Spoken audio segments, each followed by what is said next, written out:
Hi everyone, my name is Dwayne, please not Mr. Evans. I'm trying not to be that old.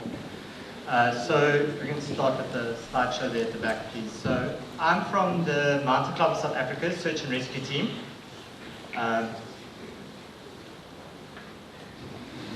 Let's see the AD, there we go. Okay, so it's moving on. So it's just a short presentation slideshow with a little video in it for you guys. So you can go on to the next slide. So typically what we do is if you end up needing some medical help on a mountain or even from the cable car, we're the team that gets called. We come, we help, we try to help you. So move to the next slide. We work together not as one unit, but we're not the only rescue unit, I should rather say. So we work together with Metro EMS, police, AMS, those are the people that fly the helicopters. We've got Air Force, sand parks, a whole bunch of different organizations, including the NSRI, to do rescue within the mountainous and wilderness spaces in the Western Cape. Yeah, that's the structure as we work. So we have two kind of divisions within WASA, which is the Wilderness Search and Rescue. And the one is the state employees, so that's the government. That's the paramedics, the guys with the green overalls that come and they can actually like give you medical care, right? And then there's us, the volunteers. So we do it obviously free of charge. We don't charge people for it. We do it because we love the mountain and we love the people on the mountain. Next slide. And what we essentially do is we don't give medical care, okay? So I'm not a paramedic, I'm not a doctor. What I am is I'm a specialist. And my job is to work with the ropes to get the medic to the patient and to get the patient out. That's what we do.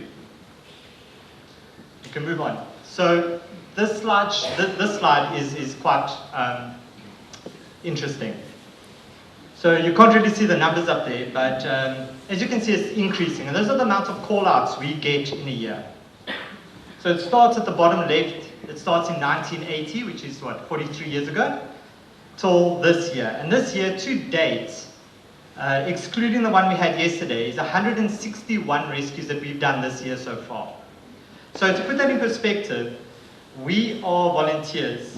And that means that 161 times we've had to leave dinner with our families, we had to leave breakfast with our kids, we had to run away from work to be able to help and save somebody's life on the mountain. Right, so we can move on. We have different types of call-outs that we work with. It's not all critical cases of people falling halfway to their death. We have walk-offs of people who maybe twist an ankle. We have carries, which is one of the stretcher over here that you guys get to feel how heavy it is later. We have technical rock face rescues, that's like where we hang off ropes. We do searches for people who go missing. And then, of course, the popular one is we have the helicopter rescue. If we look at how an incident evolves, so if you fall on a mountain, if you get injured, if you get lost, we want you to understand this is how it works. So usually one incident will evolve into another incident. So we try to reduce the risk of this. We want you to please call us early if you need to. We don't want to have to do a night-long walk through the mountains to carry you off because you can't fly the helicopter at night. So yeah, that's basically that. In the Western Cape, we have two rescue teams. We have one based in Cape Town, and we have another one that's based in Hottentots, Holland, which is Somerset West. Okay? And we can move to the next slide. And what we do is we work together. So we're two rescue teams, we're two independent teams, but we often cross-train and we work well together. So if there's a big call-out, an aeroplane crash or something maybe in the mountainous parts up in the winelands, we'll get called out as well as part of the Cape Town team to assist. And then similarly, if we have a big incident this side, they'll also come and help. We've got different categories within our rescue team. So you don't just start and hang from the bottom of a helicopter, okay? So you start out probationary, so pretty much like a grade 8. You'll start out, you need to learn, you need to get through it. You progress to a mountaineer where you get some skills and you're actually allowed to take part in the call-outs. and then all the way through to a helicopter group, which are the people that actually drop in and like really gnarly stuff. And we'll see some just now. So if we look at what skills you typically need, and I'll try to make this a little bit better for you guys to understand if you're really interested in this kind of stuff, right? So if we start off, the first one we need to look at is physical science. So you need to know about vector forces, and you need to know about all these wonderful things of force diagrams and shifts, and I mean the grade 10s, 11s, and 12s should know about this. And that's pretty much what we've got here. It's mechanical advantage systems, and then angles for anchors, because you don't want an anchor to break, okay? The next one is geography. So geography helps with map reading, which is an essential skill, and also to understand weather systems. Because you know about our mountains in the Cape, it's terrible. I mean, it can be 28 degrees Celsius on the bottom here and like -5 on top of the mountain with the wind chill. So it can get really, really challenging. Next one is English. We need to be able to communicate concisely and clearly with each other, because we don't have time to mess around. We're working with people's lives. We're working, very importantly, with each other, and we need to do that. Next one is we need endurance. We don't need strength. We've got mechanical advantage systems, and we'll do a demo just now where you can actually see how it works. But we don't need strong guys. We don't need muscular people. We've got a lot of people that are just normal mountaineers. We just like climbing and we like hiking, and that's it. And then the most important one that we need is teamwork. We need to work together to be able to do the things. And that's pretty much the skills that we need to be in rescue. So the next one is just a video. It's a few minutes. Not prepared by me, it's prepared by somebody else, so I apologize if you don't like the music. But you can go over to the next one and we can play that, and when it's done we'll just chat a little bit more.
That's the way you do it.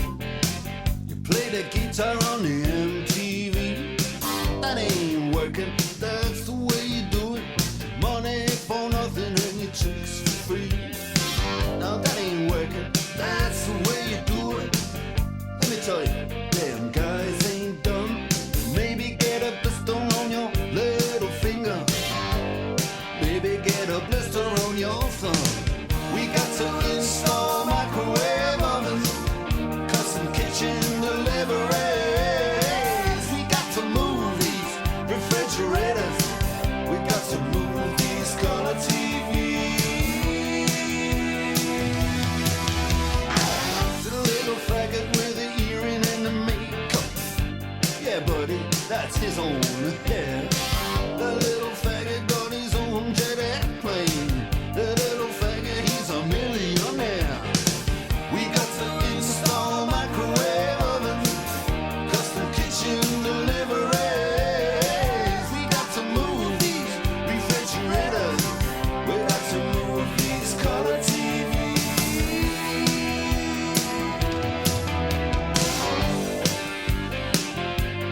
Move on, move on.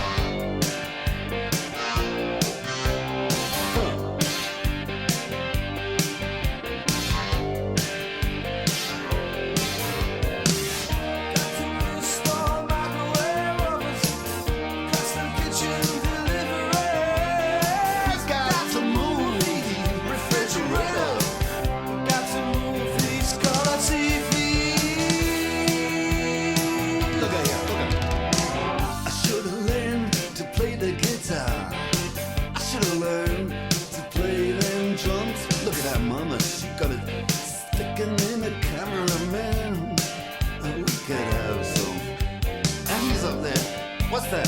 Hawaiian noises. He's banging on the bongos like a chimpanzee. Oh, that ain't working. That's the way you do it. Get your money for nothing. Get your chicks for free. We got to install microwave oven, custom kitchen deliveries. We got to move these refrigerators. We got to move these color TVs.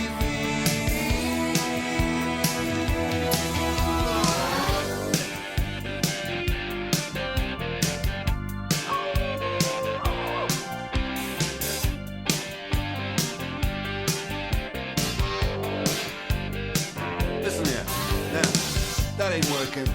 That's the way you do it. You play the guitar on the MTV. That ain't working. That's the way you do it. Money for nothing and your chicks for free.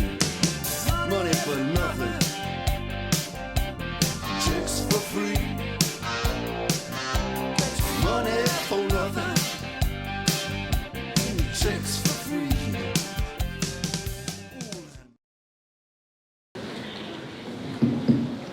Right, so obviously that is very strongly weighted towards our helicopter team, but it's really cool. I don't know if you saw Mr. Engelbrecht in some of those photos. Yeah, so he's been part of it for a while as well. So as you can see on this system, this is actually our bread and butter. So this is what we do. We rig with ropes. We work at high angle. We work over the edge. We hang from it. We like to play. So you can go to the next one. And yeah, again, you can see Mr. Engelbrecht on the edge trying to save somebody's life there. So this was on Chapman's Peak. This is typically the stretcher, this exact same stretcher over here that's on the back of this guy, and he's going over the edge.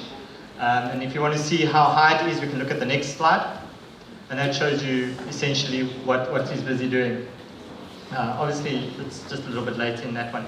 So there's a lot of incidents. The next one, this is on Table Mountain. That's me on the right-hand side there, coming down, hanging 100 meters free air. On the left-hand side, that's actual rescue training that we did out of the cable car, picking somebody off as a stranded climber on the side of the Table Mountain. So we actually rig the cable car, we go out the door, and we pull the person back into the cable car. And the next slide is typical gear that we use. I brought some of it along that you can have a look at just now. And it's quite a lot of gear. And this all needs to get hauled up to the top of a mountain. So if you think you fit and you want to join, please consider it. If you look at the next one, this is unfortunately one of a big thing that we do is on Chapman's Peak. And this is, you can see the cars at the top there. And the bottom rectangle is where our rescue team is. And that all has to be roped up to make sure that we don't slip, fall, lose a stretcher off the side, something like that, so we can actually bring the person up safely. The next slide is one that we got the call out of the base jumper. So you know what base jumping is, right? People just jump off the mountain and open their parachutes. So we had a call for a base jump, and this is out at Van Rensdorp. Now, if you know how far Van Rensdorp is, it's literally halfway to Namibia. So we got the call out, we jumped in the cars, we drove through, we got there probably 9, 10 o'clock at night. We got the call at 4 or 5, jumped in the cars, drove through. walked up from where this photo was taken. We walked up to the top little arrow over there. We packaged the jumper. He opened his parachute and smacked into the side of the mountain, and then we walked through the night and we had to bring him down. So you can see there's the stretch on the top right, and we had to walk him down all the way, and we walked through the whole night. The next morning we stopped at the bottom, helicopter picked him up, flew him to hospital in Cape Town, and we had to drive back and then still go to work. And the next slide is one of our creatures that we found on that rescue, actually. A beautiful puppy, gorgeous snake. So it's one of those things, guys. It happens. We'd rather face a snake than we would face something else. Okay, so we do find snakes sometimes. We're very fortunate to, in some cases, be able to fly with the Air Force. And we do training with them as well at some stages, and we do training with other organizations and our other teams across the country. So this one was actually up from Gauteng during one of our recent national meets, and that's an Oryx. So any of you know about helicopters, that's probably the workhorse of the South African military, a gorgeous machine. We can move on to the next one. Again, we have Chappies on the left-hand side. We have India Fenster on the right-hand side, which is quite a popular tourist spot. The guy on the right actually broke his leg quite badly. You can see him lying there in the yellow helmet on the bottom left of that photo. Please guys, proper footwear is essential. Don't want to snap your leg somewhere like that. We can move on. We don't only work on mountains that hang off the side of mountains. Sometimes we have to go and take people off quite easily accessible mountains that become inaccessible due to weather. So we are not fair weather hikers, we're not fair weather people. We like to go out in storms, similar to what we had just the other day. This here is the Wit Els, the river flooded, the hikers couldn't get down and we had to go and help them. If you look at the next one, this was also from Chapman's Peak, where we rig with the city of Cape Town. We rig off their fire engines to help us because there's no anchors on that side. There's nothing to anchor our systems, so we need something to help us pull people up. The following one is an interesting one. This was apparently baboons through essentially a fridge-sized boulder down onto a bunch of hikers. Where that little square is in the middle of the mountain there, and we had to go and fetch them. Luckily, we had the support of the helicopter, and they could pick them off there quite quick. But that would have been quite a gnarly walk if we had to, because it was all soaked, it was wet, it was cold. This was in the middle of winter, it wasn't a fun time. We can move to the next one. Our pilots that we work with AMS, which is Air Mercy Services, are exceptional. They bring that machine in within centimeters of the mountain, with the blades like nearly swishing against the sides of these rocks. It's flying with them is amazing, it's an experience. The next one is probably taken from arguably the most dangerous mountain in South Africa, and if not the world. This is Lion's Head, believe it or not, and that's one of the most dangerous mountains. There's more incidents on Lion's Head than any other mountain per capita in the world. It's one of our popular spots, and again, Mr. Engelbrecht here at the bottom of the photo. And there's the patient being stretchered and carried up into the chopper over there. We work through the night. We work carrying stretchers. It's not always glamorous in a helicopter. And then unfortunately we also have to do some long rope over the edge to I can move to the next slide, where we have to unfortunately recover some mortal remains of people. So it becomes if you don't understand what that means, do any of you struggle to know what mortal remains are? You know? Okay, great. So we actually have to recover some people who unfortunately pass away on the mountains, and that happens by accident as well. Then we have a stretcher on the next one, and this has been a game changer. So instead of carrying the stretcher, we have a big bicycle wheel, essentially, which we strap to the bottom of the stretcher, which makes it easier for only 2 people or 3 people to move the person off the mountain. You don't need a whole team to do it anymore. And then if we go and look at some safety tips. Now, I try to not get too complicated here, but if we move through them, the first one is know where you're going. So do your planning before the time. If you're going to go out to the mountains, if you're going to go for a walk, if you're going to go for a hike, a run, a cycle, or whatever, know where you're going, plan out your route. Okay, the next one is to stick to your route. So if you decide to go up one place and down another, don't change your route. And if you are going to change it, let somebody know. But that brings us to the next point of let somebody know where you're going. So make sure that you report to somebody what route you're doing, what time you're leaving, what time you're going to be back, so that they know what to look for, where to look for you if you don't report back in time. The next thing is gear. Now, gear becomes very important. Now, I don't mean you need to carry all of this mountain climbing gear with you. Just a jacket, a nice warm jacket, even if it's a summer's day outside. It can get really chilly up top very quickly. Make sure that you have a hat. Make sure that you have proper shoes and that you are wearing different layers, because you can always take a layer off and put it back on if it gets cold. But if you're stuck in a t-shirt and shorts on top of the mountain when it's 4 degrees Celsius and the wind's blowing, you're going to get hypothermia very quick. Take enough water and food, that's the next one. So make sure that you always have sufficient water. Rather bring water and food off the mountain than be stuck on the mountain and need it. The next one is a challenging one, and that's map, not app. So carry a paper-based map with you, because a paper-based map can't die. The battery doesn't die, the screen doesn't crack, you don't run out of airtime for data. There's no signal in some of the places that you go. So learn how to read a map and use it. And then in case of emergency, call early. We don't want you to progress to need to be carried off through the night. We don't want you to be stretched off with hypothermia. We want you to be able to get help quicker. So those are the basics.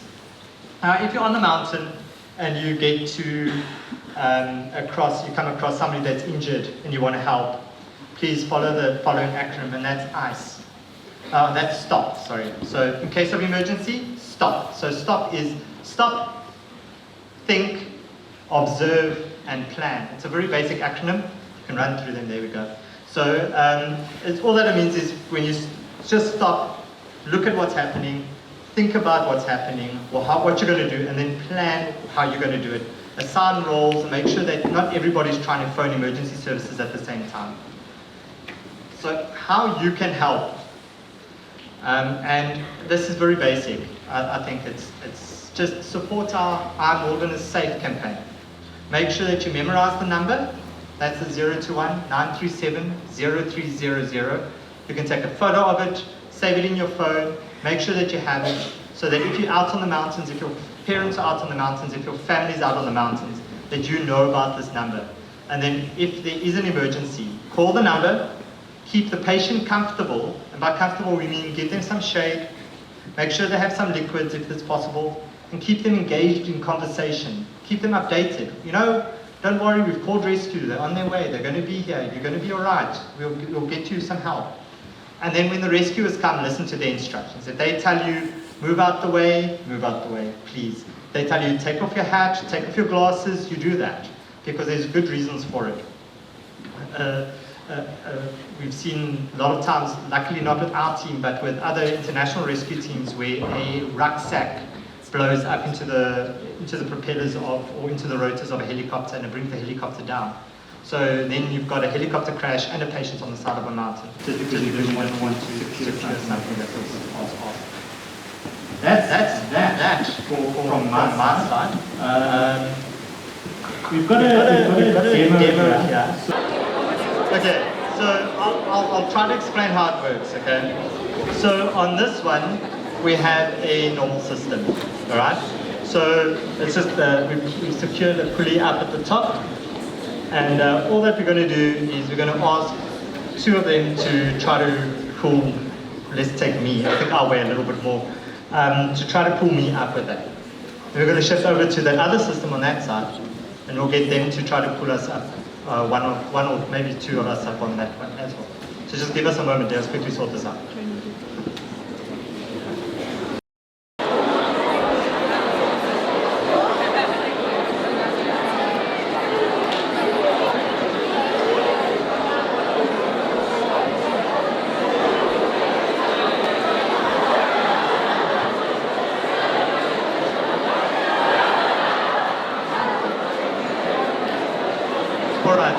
so you saw they struggled a bit with that one, eh? Shame. Poor guys. Okay, you guys can go sit down. Thanks. All right, so now let's see on the next one.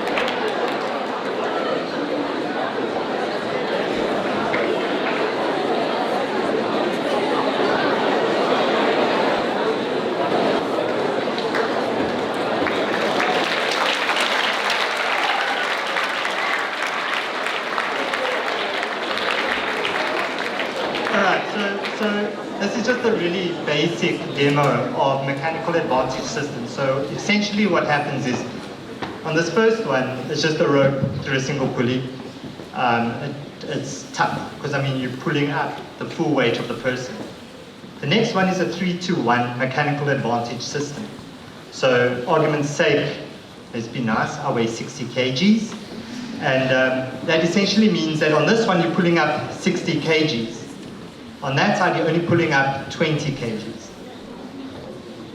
Okay, but you're pulling 3 times the length of rope. So those of you who do science and you want to explain and look at simple systems, this is essentially one of the most simplest systems that you get. It's the pulley system. And yeah, so thank you very much.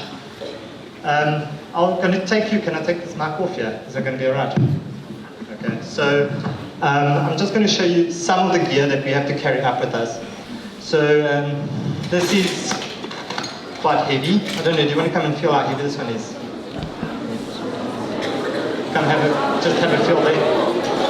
Right. It's quite weighty, hey. And I mean, this is half a hauling rack, half of it.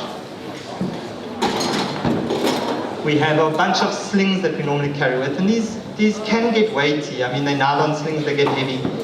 But this bad boy, this few little cans and nuts over here, hexes and nuts, this rack is probably about 20 to 30,000 rand right here.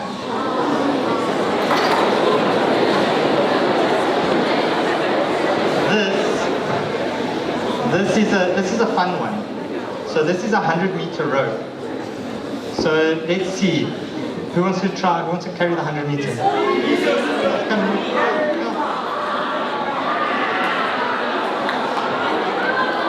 Okay, you ready? Hold your hands. Hold your arms. Hold your arms. So how does that feel? It's all right, eh? Will you be able to carry that up Platiclip? Maybe. Okay. So now if I tell you, if there was a call out on the mountain, and we take one medic with us, the medic's carrying his medical kit.